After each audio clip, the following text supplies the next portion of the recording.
Hello friends, welcome back to my YouTube channel. तो friends, आज का टॉपिक है हमारे साइंटिस्ट के बारे में, यानी कि हमारे साइंटिस्ट ने इस देश के लिए, हमारे इंडिया के लिए क्या क्या किया है और उनने क्या क्या अचीव किया है जिसकी वजह से हमारा देश साइंस में इतना प्रोग्रेस कर रहा है। तो आज का टॉपिक है information about some Indian scientist of our country. हम लोग ये तो जानते हैं कि हमारा इंडिया साइंस में प्रोग्रेस कर रहा है, बट किन की वजह से कर रहा है हम ये जानना ज़रूरी नहीं समझते। इसलिए आज ये उनके लिए वीडियो बना रही हूँ मैं, जो ये जानने की इच्छुक हैं कि हमारे साइंस ने किन किन लोगों ने क्या क्या कार्य किए हैं हमारे देश के लिए। तो हमारे जो फर्स्ट साइंटिस्ट हैं उनका नाम है नवीन नारायण। इनका पहले डिटेल लेते हैं, उसके बाद इनकी स्टोरी बताएंगे। इनकी स्टोरी थोड़ी इंटरेस्टिंग है, आपको इंटरेस्ट आएगा इनकी स्टोरी सुनने में, बिकॉज़ आप ये जानते हैं कि जितने भी महान पुरुष होते हैं उनको बड़ी अचीवमेंट हासिल करने के लिए बहुत सारा हार्ड वर्क करना पड़ता है, बहुत प्रॉब्लम को फेस करना पड़ता है, इवन इंसल्ट भी फेस करनी पड़ती हैं लोगों से। तो ये उनमें से ही एक है नवीन नारायण। इनका जन्म हुआ था 12 दिसंबर 1941 में और ये कन्याकुमारी के हैं, नाउ इन तमिलनाडु इंडिया, जो कि अब इंडिया में है। एजुकेशन इन्होंने प्रिंसटन यूनिवर्सिटी से एमएससी किया हुआ है। ये त्यागराज कॉलेज ऑफ इंजीनियरिंग से, माधुरी से इन्होंने बीई मैकेनिकल किया हुआ है। इनका ऑक्यूपेशन आप जानते हैं साइंटिस्ट हैं ये। इन्होंने अवार्ड भी जीता हुआ है, वो है पद्म भूषण। इनकी स्टोरी बहुत ही ज़्यादा इंटरेस्टिंग है। इनकी स्टोरी में ये है कि इनके ऊपर चार्ज लगा था जासूसी का, यानी कि इन्होंने अपनी इन्फॉर्मेशन लीक करी थी।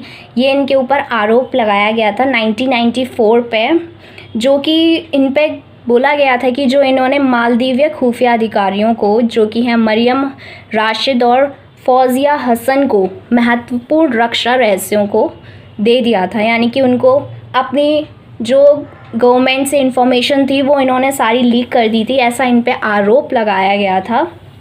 और जो रक्षा अधिकारी थे उन्होंने कहा था कि जो रहस्य रॉकेट और उपकरण लॉन्च के प्रयोगों से ज़्यादा इम्पॉर्टेंट उसको लॉन्च करने का जो डाटा होता है वो होता है कि हम जब लॉन्च करते हैं तो क्या क्या प्रोसेस होता है, तो वो ज़्यादा इम्पॉर्टेंट रखता है।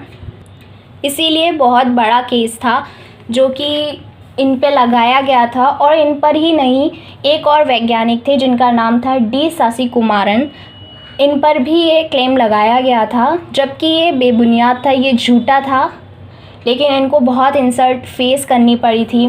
इनके लिए सीबीआई जांच भी बैठी थी, बट जब सीबीआई जांच ने इसका जांच की तब 1996 में सीबीआई ने इन्होंने आरोप से मुक्त कर दिया और उनकी तरफ से ये बोल दिया गया कि इसमें इनका कोई दोष नहीं है और मतलब इन्होंने ये सब काम नहीं किए हैं।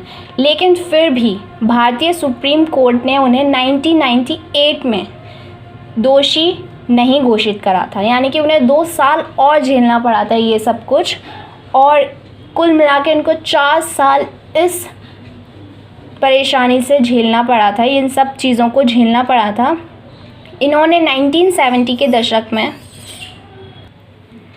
तरल ईंधन रॉकेट प्रौद्योगिकी की शुरुआत की थी और इसी टाइम पर जो हमारे एपीजे अब्दुल कलाम थे, जो हमारे लिए मोटिवेशन है, उन्होंने और उनकी टीम ने ठोस मोटर्स पर काम किया था उसी टाइम पर। ये हमारे लिए स्टार्टिंग थी उस समय, ये हमारी छोटी शुरुआत थी और धीरे धीरे आज आप जानते हैं कि हमारी इंडियन साइंस कहाँ पर स्टेट करती है। नेक्स्ट आते हैं के सिवान, जिनका जन्म 14 अप्रैल 1957 यानी कि 14 अप्रैल 1957 में हुआ था। ये भी कन्याकुमारी के हैं, तमिलनाडु। इनकी एजुकेशन थी माधुरी यूनिवर्सिटी से इन्होंने बीएससी किया था और मद्रास इंस्टीट्यूट ऑफ टेक्नोलॉजी से इन्होंने बीटेक किया था और आईआईटी बॉम्बे से इन्होंने पीएचडी किया था। ऑक्यूपेशन ये साइंटिस्ट हैं। अवार्ड इनको doctor APJ Abdul Kalam award 2019 मिला गया था। इनको आप बहुत अच्छे से जानते हैं, अगर आप बाय नाम या बाय फेस नहीं जानते होंगे तो आप इन्हें चंद्रयान 2 के नाम से ज़रूर जानते होंगे। इन्होंने इसमें बहुत बड़ा योगदान दिया था अपना। इनकी जो स्टार्टिंग थी, यानी कि जब इन्होंने ये स्टार्ट किया था अपना करियर, तब भी इन्हें बहुत परेशानी हुई थी। इनके फादर जो थे वो अफोर्ड नहीं कर सकते थे इनकी पढ़ाई, फिर भी उन्होंने किसी तरह मैनेज किया था। इनके ब्रदर सिस्टर्स भी थे जिनकी पढ़ाई कराना थोड़ा मुश्किल हो रहा था उस समय पे, वो ग्रेजुएशन भी नहीं करा पा रहे थे उन्हें, फिर भी उन्होंने बहुत मुश्किलों से मैनेज करके इस मुकाम को हासिल किया है। तो जितने भी हमारे ग्रेट लीडर्स होते हैं या फिर ग्रेट पर्सन होते हैं, वो बहुत मुश्किलों से इस चीज़ को अचीव करते हैं। जितनी बड़ी उनकी सक्सेस होती है उतना ही ज़्यादा उनका हार्ड वर्क होता है, जो कि इन्होंने किया था। इन्होंने 1982 में इसरो में ज्वाइन किया था और 1 जून 2015 को उन्होंने विक्रम साराभाई स्पेस सेंटर निदेशक बना दिया गया था। फिर उसके बाद 15 जनवरी 2018 को ये इसरो के मुखिया के पद को संभाला था इन्होंने। और 15 जुलाई 2019 को जब चंद्रयान 2 अपने मिशन पे था, तब सडनली कोई इमरजेंसी आ गई थी या फिर तकनीकी प्रॉब्लम हो गई थी, जिसकी वजह से इन्होंने उस सिचुएशन को भी इतने बखूबा हैंडल किया, जिसके लिए प्रधानमंत्री नरेंद्र मोदी जी ने इन्हें हक किया था। आई होप अब आपको याद आ गया होगा कि ये कौन है। तो इनका ये बहुत बड़ी अचीवमेंट थी। नेक्स्ट थर्ड आती है हमारी रितु करिधल, जो कि एक भारत की रॉकेट वूमेन के रूप में जानी जाती हैं। ये भी एक बहुत इंटरेस्टिंग है, यानी कि इनकी स्टोरी भी इन्हीं की तरह बहुत ही ज़्यादा, जितनी बड़ी इनकी सक्सेस है उतना ही ज़्यादा इनका हार्ड वर्क है। इनका जन्म 13 अप्रैल 1975 में हुआ था। ये लखनऊ हमारे उत्तर प्रदेश की हैं। इनकी एजुकेशन यूनिवर्सिटी ऑफ लखनऊ से इन्होंने MSc इन फिज़िक्स किया है और इसी में आगे इन्होंने शिक्षा भी दी थी, यानी कि इसी में इन्होंने पढ़ाया भी था। ऑक्यूपेशन साइंटिस्ट हैं। अवार्ड इन्होंने इसरो में यंग साइंटिस्ट अवार्ड जीता हुआ है। ये तो मैं आपको बता चुकी हूँ कि ये भारत की रॉकेट वुमेन के रूप में जानी जाती हैं। इनकी स्टोरी भी थोड़ी इंटरेस्टिंग है।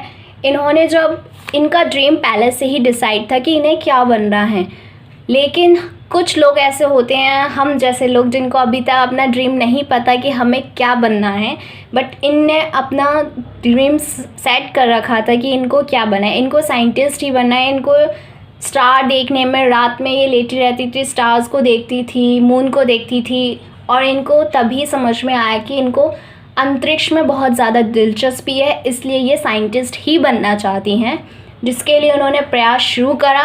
बट लेकिन बहुत से लोग होते हैं जो टीज़ करते हैं, ऐसा इनके साथ भी हुआ। ये कोचिंग वगैरह नहीं अफोर्ड कर सकती थी, लेकिन इन्होंने इसी चीज़ को अपनी ताकत बनाई और ये अपनी सक्सेस को इन्होंने पा लिया। आज ये इसरो की यंग साइंटिस्ट के रूप में जानी जाती हैं और इन्होंने 1997 में इसरो के लिए काम किया है। इन्होंने चंद्रयान 2 में भी काम किया है।